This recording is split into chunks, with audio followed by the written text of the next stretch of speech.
Fala aí, nono ano, como é que estão vocês, gente? Espero que estejam bem. Estamos chegando aí à nossa segunda semana do ciclo um do quarto bimestre e vamos dar continuidade a falar sobre descolonização da Ásia e da África, ou especificamente hoje da África. Legal? Então, muito bem, gente. Quero compartilhar com vocês aí a tela, na tela a apresentação que eu fiz para nos ajudar no processo para entendimento desta matéria de hoje, descolonização da África. Antes de mais nada, sempre lembramos as nossas orientações semanais, semana 2, ciclo 1. Além de assistir a videoaula, eu peço para vocês fazerem a leitura das páginas 89 a 93 do livro 2, tá certo, galera? E também as atividades na página 93 e 94. Vou corrigir com vocês, sim, na sexta-feira postarei o gabarito, mas também estarei à disposição no fórum e na sala virtual. Participação no fórum é importante, lembra da pontuação, e também sala virtual estaremos lá para contribuir ainda mais com esse processo de aprendizado de vocês, tá bom, gente? Vamos lá, certo?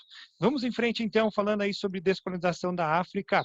Para isso, a gente tem que sempre lembrar da Conferência de Berlim. No início do ano, nós estudamos aí sobre o imperialismo, e nós vimos, né, que o imperialismo é aquela busca por matéria-prima, mão de obra e mercado consumidor. E essa luta incessante por isto dentro da África levou a diversos conflitos. Para tentar apaziguar esses conflitos, foi realizada a Conferência de Berlim. Nós já estudamos isso lá no início do ano. Mas vamos lembrar aqui o que acontece. Na Conferência de Berlim, eles, né, partilham a África de acordo com, né, vamos dizer assim, a justificativa de uma missão civilizadora. Assim, trazendo a civilização para a África. E, literalmente, eles partilham em partes, colocam partes ali, fatiam a África em partes, para cada um desses países que estavam envolvidos nesse imperialismo, nesse neocolonialismo dentro da África.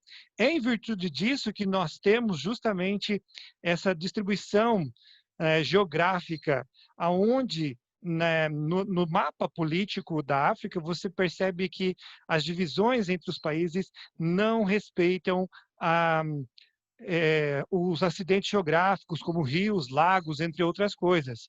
O que aqui respeitava era o interesse de cada um. É como se eles pegassem uma régua, passassem em cima do mapa e falavam, essa parte aqui é minha, essa parte aqui é sua.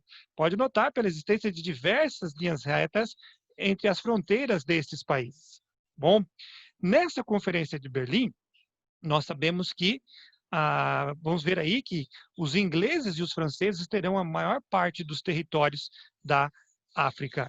É nesse contexto que a gente vai falar sobre descolonização da África. E de todos os continentes onde ocorrer esse processo de descolonização, a África foi aonde a independência foi no período mais breve de tempo aí, depois, e também mais independências aconteceram após a Segunda Guerra Mundial. Para vocês terem ideia, gente, de como foi rápido esse processo e também ver como realmente a África estava sendo muito disputada, em 1914, início da Primeira Guerra Mundial, só existiam dois países independentes da África, a Etiópia e a Libéria. Mas o processo de independência será rápido, em especial após a Segunda Guerra Mundial. Rapidamente, diversas dessas antigas colônias vão conseguir a sua emancipação. E como nós tínhamos estudado, né, existem duas, não é homogêneo, não foi homogêneo esse processo em todos os lugares, ocorrendo de duas formas, ou violenta ou pacífica. Na África, o processo foi muito mais violento do que pacífico. Porém, né, algumas metrópoles começaram a se antecipar e alguns casos realmente nós vamos ver que serão através de movimentos pacíficos. Como o exemplo de Gana, que foi uma colônia britânica que vai se tornar independente em 1957 por um acordo pacífico, um movimento extremamente tranquilo. Tá? Agora vamos falar sobre alguns desses processos aí de independência. Na França, as colônias francesas, na verdade, né, o processo começa a partir de 1950. Em 1956, a França vai conceder a liberdade às duas de suas colônias, Marrocos e Tunísia, mas vai reprimir de forma extremamente violenta a tentativa de independência da Argélia a partir de 1954, que a gente vai estudar daqui a pouquinho. Bom, então isso vai ser realmente extremamente dolorido e esse processo nós vamos ver à parte, porque é, foi o processo mais violento de emancipação política dentro da África. Os portugueses, é interessante aqui a história dos portugueses, porque os portugueses foram os primeiros a chegar na África. A gente já estudou isso lá no 7º ano, né? Porém, é interessante que eles vão ser os últimos a sair da África. Porque não vão passar por processos tão turbulentos assim, as revoltas que atingirão as outras colônias não atingirão as colônias colonizadas, as colônias portuguesas, né? Como a Angola, como também Moçambique, entre outras. Eles passarão por um processo à parte, mas a partir de 1975 apenas. Tá bom, gente? Beleza? Muito bem. Agora vamos falar sobre a Argélia especificamente. A Argélia foi aquela colônia que passou pelo processo mais violento de toda a África, certo? Esse processo de independência aconteceu assim de forma violenta por quê? 3 razões são colocadas para nós aí pelo nosso livro. A primeira, a mudança do perfil da população. Para vocês terem ideia, gente, ainda nos tempos de colônia, o perfil da população começa a mudar, o número de muçulmanos ele vai superar em 3 vezes os europeus de origem francesa na região. E isso vai certamente contribuir para que esse processo também seja violento. Tá legal? Segundo fator, um sistema eleitoral extremamente corrupto, onde as fraudes eram comuns e todo esse sistema eleitoral era coordenado pela França. Então, geravam várias revoltas esse sistema eleitoral da Argélia. E uma terceira e última razão foi a mobilização de ex-oficiais árabes que estavam rancorosos com a opressão francesa na região. A mágoa estava nos seus corações ali muito grande, né?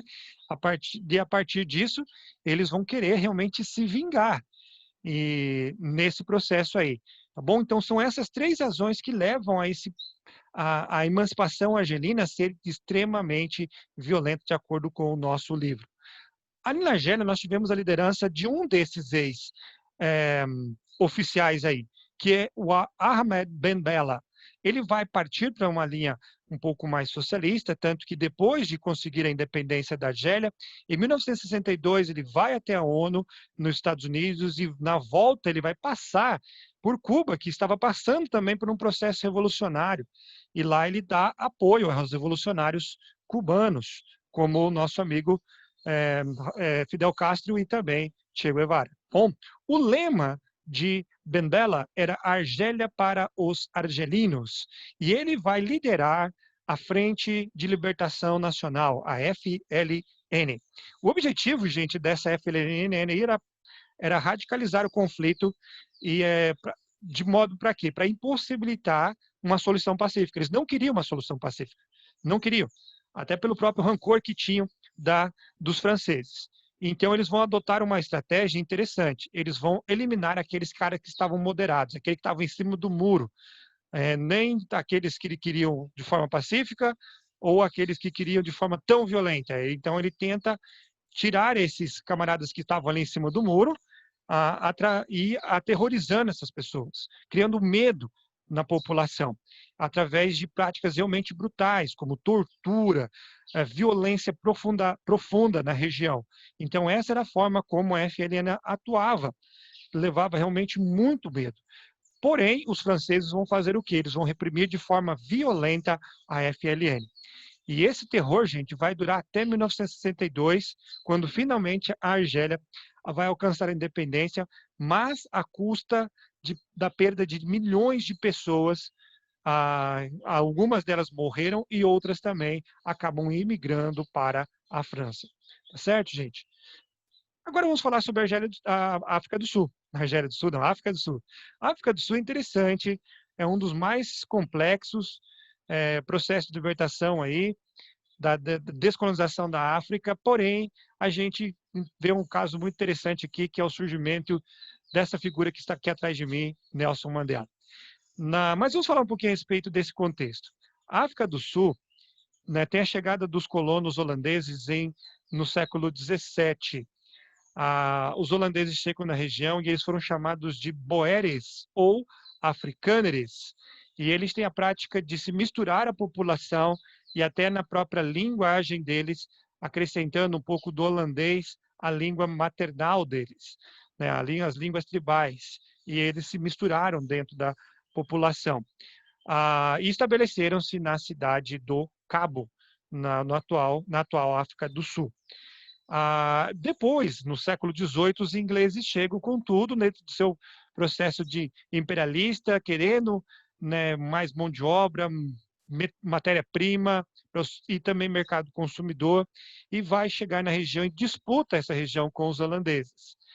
Até que em 1880, 81, se eclode uma guerra dentro da África do Sul, que é a Guerra dos Boeres, entre os interesses ingleses e os boeres, que seriam esses holandeses e até alguns dos nativos da região. A vitória será inglesa e a região, então, vai ser dominada por eles. Os holandeses, juntamente com os boeres, né, chamados boeres, ficam no norte e criam regiões como a Transvaal e a Orange, e os ingleses ficariam mais na região sul. Porém, em 1910, há uma união de todas essas regiões, criando a União da África do Sul, um país com uma minoria branca liderando a maioria negra. Minoria branca, a gente fala de 15% a 20%, liderando 80% da população negra na região, né? E isso, muitas vezes, os conflitos já eram muito comuns entre os brancos e os negros, e não era raro ali acontecer violência no trato entre um e o outro. E à medida que os brancos vão se consolidando no poder, mais e mais os negros vão ver os seus direitos sendo restringidos, até que, em 1948, é criada de vez a política do apartheid, que significa separação. É uma palavra, né, no Afrikaner, que significa separação. Então, esse era uma política claramente segregacionista, né, onde havia uma separação entre os brancos e os negros na região. Essa política vai durar de 1948 até 1994. O que corresponde a essa política? De acordo com essa política, brancos e negros não poderiam estar no mesmo espaço ao mesmo tempo, e também os espaços deveriam ser separados, destinados aos brancos, e os separados também destinados aos negros. Nesses cartazes vocês veem aí que essas placas estão dizendo que essas praias são para uso exclusivo dos brancos. E até eles se dão ao direito de reprimir de forma violenta, de acordo com as pessoas tentarem, né, burlar esta regra. Tá legal, gente? Então, infelizmente, isso acontecia. Aí você percebe nessa imagem justamente isso. Brancos num banco, que era somente para eles, de uso deles, e do outro lado nós temos os negros sentados num banco para uso exclusivo deles. Mas você vê claramente também a própria a expressão das mulheres brancas totalmente ignorando os negros ao seu lado. Tá? Isso realmente foi muito comum dentro do apartheid. O apartheid, gente, vai impedir também, por exemplo, que os negros utilizem mesmo os ônibus, trens, né? Mas, vamos dizer, meio de transporte, né? Hospitais, não frequentavam as mesmas escolas, moravam em áreas residenciais totalmente diferentes uns dos outros. Você percebe nessa imagem esta pequena lagoa de uso exclusivo de crianças europeias, e além disso, os serviços voltados para os negros eram geralmente piores, né, de uma qualidade péssima. Você nota nessa imagem aqui também justamente isso. Esse bebedouro, para os brancos, parece uma nave, é, né, bom pra caramba. E os de cor vão usar um bebedourozinho menor e pior. E, né, alguns desses bebedouros eram alimentados para os negros com a água que escorria, que sobrava do bebedouro dos brancos. Tá bom? Então você percebe como era bem ruim mesmo. É nesse contexto que surge a figura importantíssima desse homem chamado Nelson Mandela. Ele diz o seguinte, bem interessante essa frase: ninguém nasce odiando outra pessoa pela cor de sua pele, por sua origem ou ainda por sua religião. Para odiar, as pessoas precisam aprender. E se podem aprender a odiar, podem ser ensinadas a amar. Interessante o que ele fala, né? E realmente é verdade, gente. Interessante isso. Vamos falar um pouquinho a respeito de Nelson Mandela? Não vou falar o nome dele porque não me arrisco. Vamos para o sobrenome mesmo, que é mais fácil, né? Mandela. Interessante, Mandela ele vai ser criado de acordo com os costumes tribais e em 1925, quando tinha aproximadamente 5 anos, já passa a frequentar uma escola primária que era dominada pelos ingleses. Lá ele recebe o nome de Nelson, como era costume de dar nomes ingleses às crianças africanas que frequentavam a escola inglesa. Né? Ele recebe esse nome de Nelson. E naquele tempo já era também muito comum eles ouvir histórias orais, né, contadas pelas suas tias, avós, pais. E uma das histórias que ele mais gostava era da história do rei Bambata, que foi quem chefiou uma rebelião do seu povo em 1906 contra os ingleses. Ele gostava demais dessas histórias. E isso influenciou claramente nosso amigo Nelson Mandela. Nelson Mandela, aos 9 anos, perde seu pai e ele vai para uma vila do povo Tembu, próxima à sua antiga vila. E em 34, ele com 16 anos vai passar pelo rito de circuncisão, agora onde ele é considerado adulto, né? E posteriormente, em 39, ele vai estudar pela primeira vez na universidade, na África do Sul, em Johannesburg. Porém, ele vai ficar somente 2 anos lá. Por quê? Porque ele começa já a questionar, começa a lutar pelas causas dos negros. Uma das reclamações principais era pela qualidade da comida dada aos negros, e o reitor deu uma alternativa para ele: ou você se adequa à situação, ou é melhor você sair. E realmente ele saiu, né? 2 anos depois ele sai, volta para sua terra natal, casa no costumes deles mesmo, mas ele larga sua esposa 3 anos depois e retorna para Johannesburg junto com o seu amigo Justice, aonde vão começar a liderar movimentos de estudantes e de jovens. Ele vai casar novamente nesse período, bom, onde vai ter 4 filhos, e em 1948 o auge da repressão, né, contra os negros acontece quando o apartheid se torna uma política de governo da África do Sul. Ele é aprovado em 1948. E aí as lutas de Mandela são maiores ainda, até que em 52 ele cria a campanha de desafio, né, como um dia de protesto, onde ele incentiva os negros a usarem espaços reservados aos brancos, banheiros, escritórios públicos, correio, e isso vai resultar na prisão dele por 2 dias, tá bom? Ele cria também a CNA, que é um grupo de protestos contra essa dominação inglesa na região, especialmente contra o apartheid, mas esse grupo vai ser proibido e Mandela passa a viver praticamente na clandestinidade, né? Ele cria um outro grupo chamado Lança de uma Nação, conhecida pela sigla MK, que era um braço armado agora da CNA. Porém, né, vai ser preso e vai ser levado a julgamento. Ele comparece vestido com as vestes tribais, aí, com trajes tribais, e vai ser condenado. E em 64 a 1990, ele fica preso, como você vê nessa imagem aqui atrás de mim. Ele está na prisão, aonde vai permanecer até 1990. Porém, mesmo na prisão, ele consegue enviar cartas e organizar movimentos de protesto contra a segregação racial no país de origem dele. E é nesse período da prisão que ele vai receber diversos apoios, tanto do seu povo, como também de diversos governos pelo mundo todo. Posteriormente, Mandela vai até ganhar o Prêmio Nobel da Paz. Ele vai ser libertado e em 94 ele concorre à eleição de presidente da África do Sul e ganha. É o primeiro presidente negro da África do Sul. E vai acabar com o apartheid e também procurar a reconciliação de diversos outros grupos.